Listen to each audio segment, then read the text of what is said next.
want to groom your cat effectively.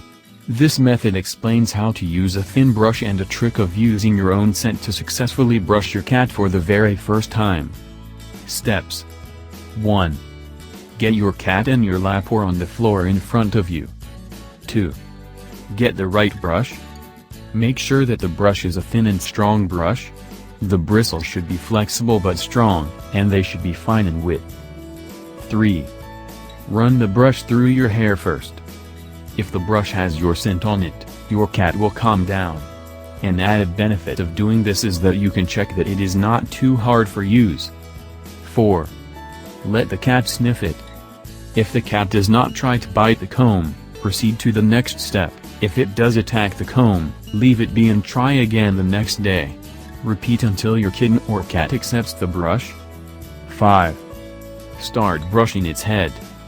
Do not brush hard, it could hurt your kitten or cat. Run the brush down its back, and try to brush down its legs. It is easier to do this when your cat is laying down.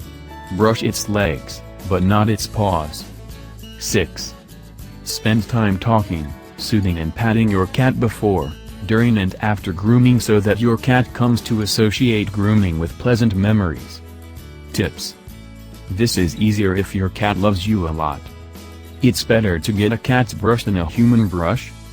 You can find a thin brittle hairbrush in the hair section in a pet store. Warnings. Never use a hairbrush that doesn't have fine, thin bristles. If your cat attacks the hairbrush, do not groom it. This may result in scratches and bites.